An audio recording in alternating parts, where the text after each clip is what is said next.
হঠাৎ জ্বর এলে রক্ত পরীক্ষায় ম্যালেরিয়া ধরা পড়লে দ্রুত চিকিৎসা চাই।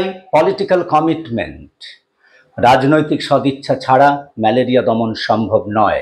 মশার কামড় এড়াতে মশারি চাই, পারলে কীটনাশক মেশানো মশারি চাই।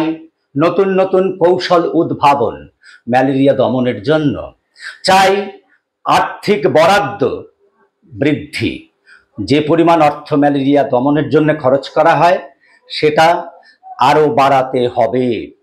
নবজাগরণ চাই, জনজাগরণ চাই, পুনর্জাগরণ চাই। সাধারণ মানুষকে সজাগ এবং সক্রিয় করার জন্য যা যা করণীয় তাই করতে হবে, না হলে সম্ভব নয়। এই কথাগুলোই বলতে চাইছে বিশ্ব স্বাস্থ্য সংস্থা। আজ 25শে এপ্রিল, আজ বিশ্ব ম্যালেরিয়া দিবস।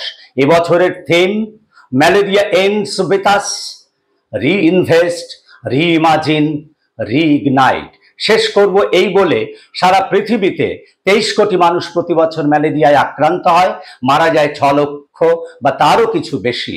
তাই আসুন আমরা সবাই অঙ্গীকারবদ্ধ হই, এই পৃথিবীকে ম্যালেরিয়া মুক্ত করে যাব আমরা।